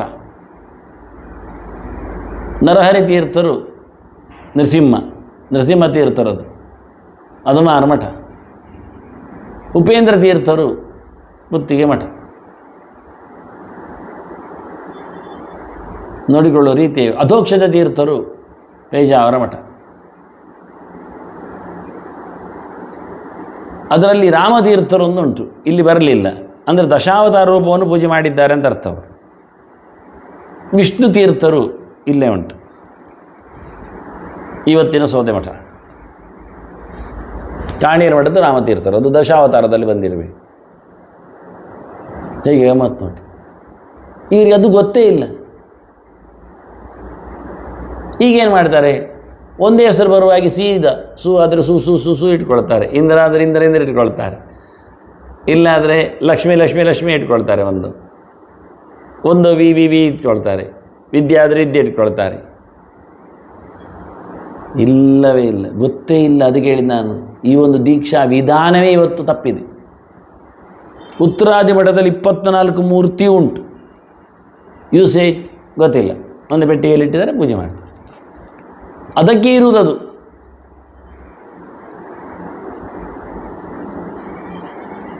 ಇವತ್ತು ಎಲ್ಲ ನಿಯಮಗಳೇ ಗಾಳಿಯಲ್ಲಿ ತೂರಿ ಹೋಗಿ. ಇದನ್ನೇ ಅವ್ರು ಹೇಳಿ, ಏರ್ನ ಲಬ್ಧಾರೇರ್ ದೀಕ್ಷಾ, ನಿಮಗೆ ದೀಕ್ಷೆಯೇ ಆಗಲಿಲ್ಲ, ದೀಕ್ಷಾ ಸಂಪ್ರದಾಯದ ಕಥೆಯೇ ಗೊತ್ತಿಲ್ಲ ಹೇಗೇನು ಅಂತ.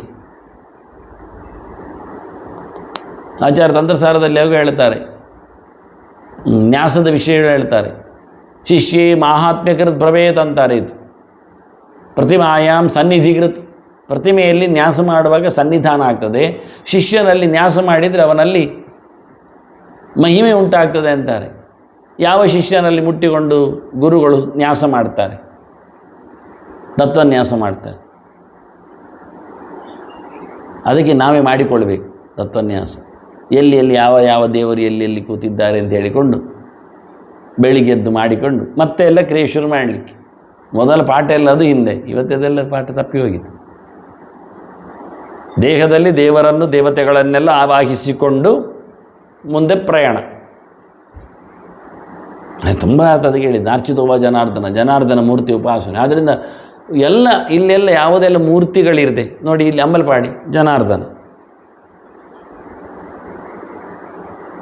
ಹೆಸರು ಕೊಡುವಾಗಲೂ, ಜನರಿಗೆ ಕೊಡುವಾಗಲೂ ಹಾಗೆ ಕೊಡೋದು. ವಿಷ್ಣುಮೂರ್ತಿ, ವಿಷ್ಣು ಇವ ಮ್ಯಾನೇಜರ್ ಹೆಸರು ವಿಷ್ಣುಮೂರ್ತಿ, ವಿಷ್ಣು ಪುತಿ ಮಾಡದ್ದು. ಇಲ್ಲಿ 24ರಲ್ಲಿ ವಿಷ್ಣುಮೂರ್ತಿ, ನೀವೊಂದು ಕೇಶವಮೂರ್ತಿ ಕೇಳಲಿಲ್ಲ, ಹೆಸರುಗಳೆಲ್ಲ ನಾರಾಯಣ ಮೂರ್ತಿ, ಮಾಧವ ಮೂರ್ತಿ, ಹಾಗೆ ಹೇಳುದು. ಕೇಶವ, ನಾರಾಯಣ, ಮಾಧವ, ಗೋವಿಂದ ಮೂರ್ತಿ, ವಾಮನ ಮೂರ್ತಿ. ಅದೇ ಶಿರೂರು ಮಠದ್ದು ವಾಮನ ತೀರ್ಥರು, ಇಲ್ಲಿದೆ ತ್ರಿವಿಕ್ರಮ ವಾಮನ, ಶ್ರೀಧರ, ಋಷಿಕೇಶ. ಬಹಳ ಮಾಧವ ತೀರ್ಥರು ಉತ್ತರಾಯಣ ಸಂಸ್ಥಾನದಲ್ಲಿ, ಪದ್ಮನಾಭ ತೀರ್ಥರು ಇಲ್ಲಿ, ಪದ್ಮನಾಭ ದಾಮೋದರ. ಮಧ್ವಾಚಾರ್ಯ ಕೊಟ್ಟ ಹೆಸರುಗಳನ್ನು ಇದು ಒಂದು ಕಲಿಯುವುದೇ ದೊಡ್ಡ ವಿಷಯ. ಆಚಾರ್ಯ ಮಧ್ವರ ಶಿಷ್ಯ ಪರಂಪರೆಯನ್ನು ಮಾಡಿದ ಕ್ರಮ ಹೇಗಿತ್ತು ಅಂತ. ಆ ದೀಕ್ಷಾ ವಿಧಾನವೇ ಕೇವಲ ಒಂದು ತಲೆಮಾರಿನಲ್ಲಿ ಹೋಗಿದೆ, ಅರ್ಥ ಆಗುವುದಿಲ್ಲ ನಮಗೆ.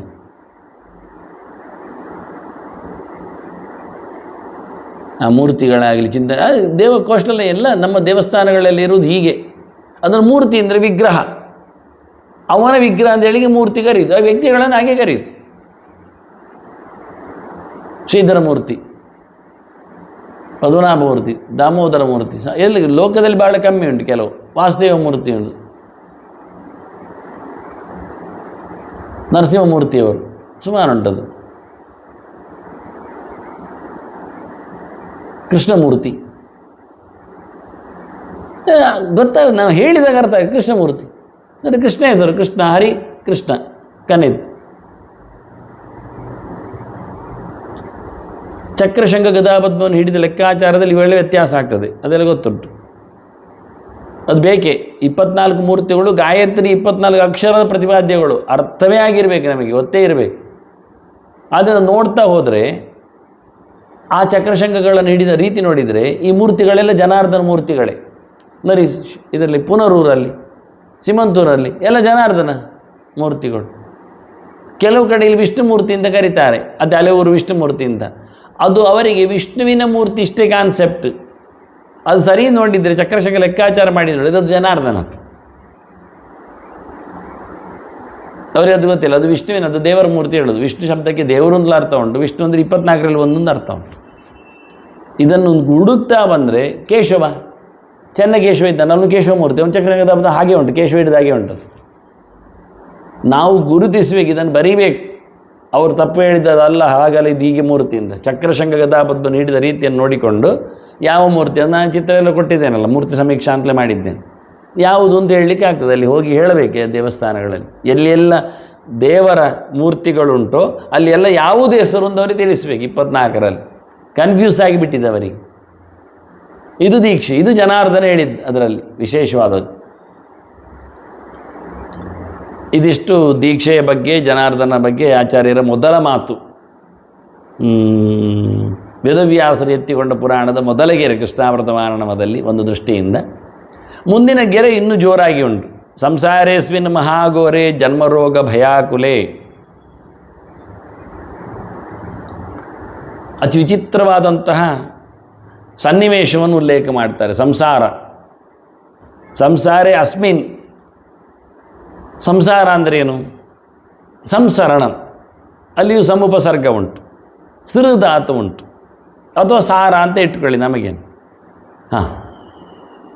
ಸಂಸಾರ ಬೇಕಾದ ಸಮುದ್ರ ಸಂಪೂರ್ಣ ಇಟ್ಟುಕೊಳ್ಳಿ. ಪೂರ್ಣವಾದ ಸಾರ ಉಂಟು, ಇಲ್ಲಿ ರಸ ಉಂಟು. ಸಾರ ಅಂದರೆ ವಿಶೇಷವಾದ ಚಿಂತನೆ, ಎಸೆನ್ಸ್ ಇದೆ. ಆದರೆ ಉಪಯೋಗಕ್ಕೆ ಬರ್ತದಾ?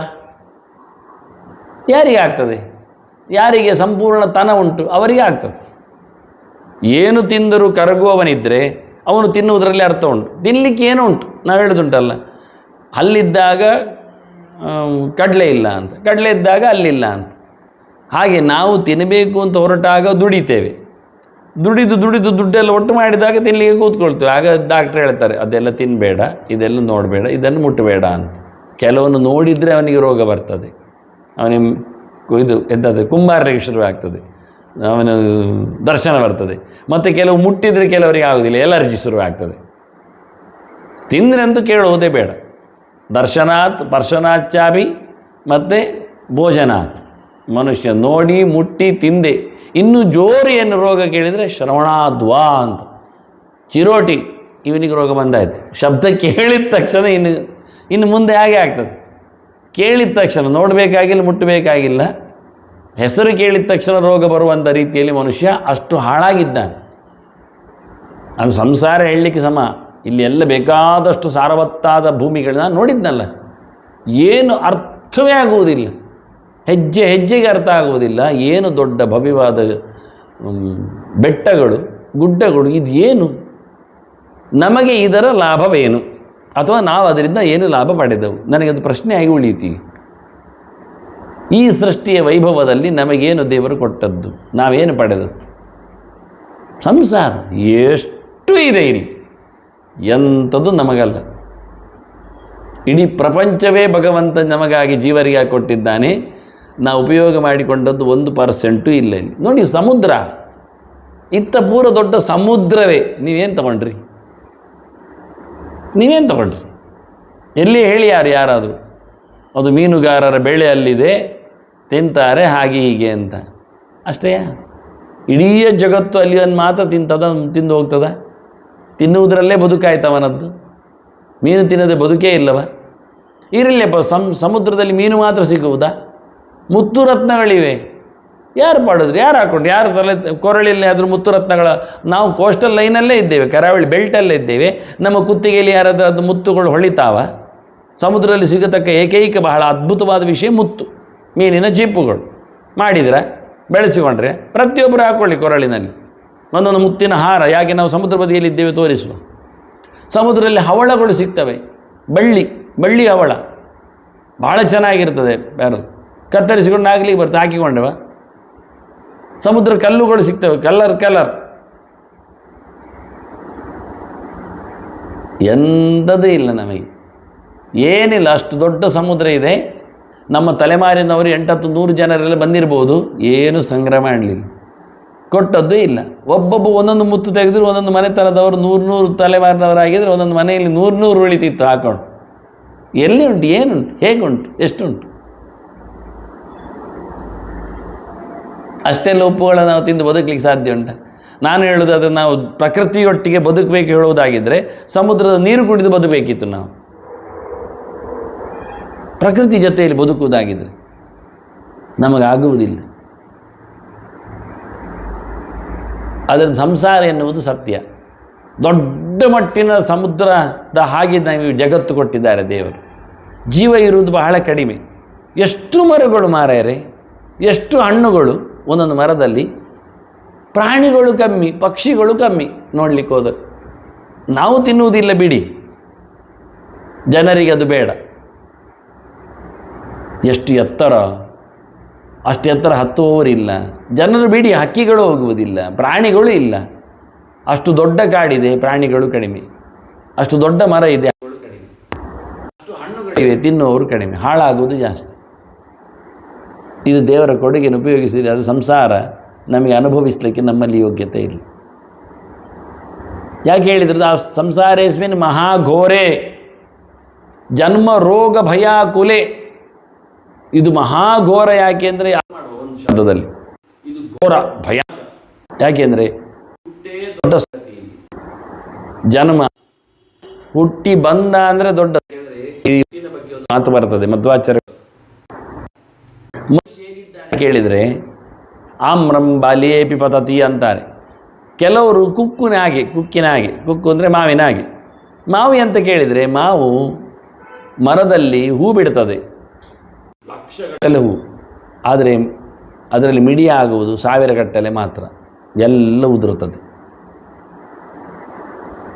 ಮಿಡಿಯಾದವುಗಳು 1000 ಗಟ್ಟಲೆಯಲ್ಲಿ ಎಲ್ಲಿಯೋ 100 ಉಳಿತದೆ, ಅದು ಬೀಳ್ತದೆ.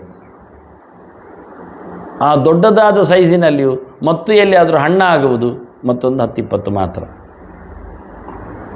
ಅದರಲ್ಲಿಯೂ ತೆಲ್ಲಿ ಸಿಗುವುದು ಒಂದು 3-4 ಮಾತ್ರ, ಮತ್ತೆಲ್ಲ ಕೊಳಿತದೆ. ಮಾವಿನ ಸ್ಟೈಲ್ ಹಾಗೆ. ಲಕ್ಷಗಟ್ಟಲೆ ಕೋಟಿಗಟ್ಟಲೆ ಹೂಗಳು, 1000 ಗಟ್ಟಲೆ ಮಾತ್ರ ನಮಗೆ ಮಿಡಿಗಳು. ಕೆಲವರು ಮಿಡಿಯನ್ನೇ ಕೊಯ್ತಾರೆ, ತೆಗಿತಾರೆ. ಯಾಕೆಂದರೆ ಉಪ್ಪಿನಕಾಯಿ ಮಾಡಲಿಕ್ಕೆ ಆಗ್ತದೆ ಅಂತ. ಕೆಲವರು ಬೆಳಿಲಿಕ್ಕೆ ಬಿಡ್ತಾರೆ. ಅದು ಕಾಯಿ ಒಳ್ಳೆಯದು ನಮಗೆ, ಹಣ್ಣು ಮಾಡಿ ತಿನ್ನುವುದಕ್ಕಿಂತ ಅದನ್ನು ಬಜ್ಜಿ ಮಾಡಬಹುದು, ಮತ್ತು ಎಂಥದೋ ಸ್ಲೈಸ್ ಮಾಡಿ ಅದನ್ನು ಪ್ರಿಸರ್ವ್ ಮಾಡಿ ಉರಿತಕ್ಕೆ ಉಪಯೋಗಿಸಬಹುದು ಅಂತ ಶುರು ಮಾಡ್ತಾರೆ, ಕಾಯಿ ಕುಕ್ಕು ಅಂತ. ಇನ್ನು ಕೆಲವರು ಹಣ್ಣಿಗೆ ತೆಗಿತಾರೆ. ಅದು ಹಣ್ಣು ಮರದಲ್ಲಿದ್ದರೆ ಹಕ್ಕಿ ತಿಂತದೆ ಹೇಳಿ ಅದನ್ನು ಕೊಯ್ದು ಬುಟ್ಟಿಯಲ್ಲಿಟ್ಟು ಹುಲ್ಲು ಹಾಕಿ ಅದನ್ನು ನೋಡ್ತಾರೆ. ಇನ್ನು ಕೆಲವರು ಮಾತ್ರ ಮರದಲ್ಲೇ ಹಣ್ಣಾಗಬೇಕು, ಚೆಂದ ಇರ್ತದೆ ಹೇಳಿ ಕಾಯ್ತಾರೆ. ಇದು ಮನುಷ್ಯನ ಪ್ರಕಾರ. ಕೆಲವರು ಗರ್ಭದಲ್ಲೇ ಸಾಯ್ತಾರೆ, ಕೆಲವರು ಮಿಡಿಯಾಗಿ ಸಣ್ಣದಿದ್ದಾಗ ಬಾಲ್ಯದಲ್ಲೇ ಸಾಯ್ತಾರೆ, ಇನ್ನು ಕೆಲವರು ಯೌವನದಲ್ಲಿ ಸಾಯ್ತಾರೆ. ಹುಳಿ ಮಾವು ಬೇಕು ಅಂತ, ಹಸಿ ಮಾವು ಕಾಯಬೇಕು ಅಂತೇಳಿ. ಇನ್ನು ಕೆಲವರು ಬೆಳೆದಾಗ ಸಾಯ್ತಾರೆ, ಇನ್ನು ಕೆಲವರು ಮುದುಕರಾಗಿ ಸಾಯ್ತಾರೆ. ಇದು ಸ್ಟೇಜುಗಳು ಅಂತಾರೆ. ಮನುಷ್ಯ ಹೇಗಿರ್ತಾನೆ ಅಂತ ತೋರಿಸೋದು. ಮಾವಿನ ಹಣ್ಣಿನ ಕ್ರಮ, ಮಾವಿನ ಕಾಯಿ ಹಾಗೆ ಹುಟ್ಟುವುದು ಅಂದರೆ ಒಂದು ದೊಡ್ಡ ಸಂಗತಿ ಆಗಿಬಿಟ್ಟಿದೆ. ಅತ್ಯಧಿಕವಾದಂತಹ ಸಂಕಟಗಳು. ಹೇಗಾದರೂ ಹುಟ್ಟಿದ, ಹೊರಗೆ ಬಂದ, ಯೋಚನೆ ಮಾಡುವ ಹೇಳಿದರೆ ರೋಗಗಳ ಸಾಲು ಸಾಲು ಅವನನ್ನು ಮುತ್ತುತ್ತದೆ. ಚಿಕ್ಕಂದಿನಲ್ಲಿದ್ದಾಗ ಅವನಿಗೆ ಎಚ್ಚರವೇ ಇರುವುದಿಲ್ಲ. ಅದು ಇರುವೆ ಕಚ್ಚಿದ್ದರೂ ಸಹ ಅದಕ್ಕೆ ಹಸಿವೆ ಆಗಿದೆ ಅಂತ ಹಾಲು ತಿನ್ನಿಸ್ತಾನೆ. ಅದಕ್ಕೆ ಹಸಿವೆ ಆಗಿದೆ ಅಂದಾಗ ಅದಕ್ಕೆ ಎಲ್ಲಿ ನಿದ್ದೆ ಬರ್ತದೆ ಅಂತ ತೊಟ್ಟಿಲಲ್ಲಿ ಹಾಕಿ ತೂಗ್ಲಿಕ್ಕೆ ಹೋಗ್ತಾನೆ. ಯಾವುದು ಎಂಥದ್ದು ಗೊತ್ತೇ ಇಲ್ಲ. ಅದಕ್ಕೆ ಬಾಯಾರಿಕೆ ಆಗಿರುವಾಗ ಅದಕ್ಕೆ ಮಣ್ಣಿ ತಿನ್ನಿಸ್ತಾರೆ.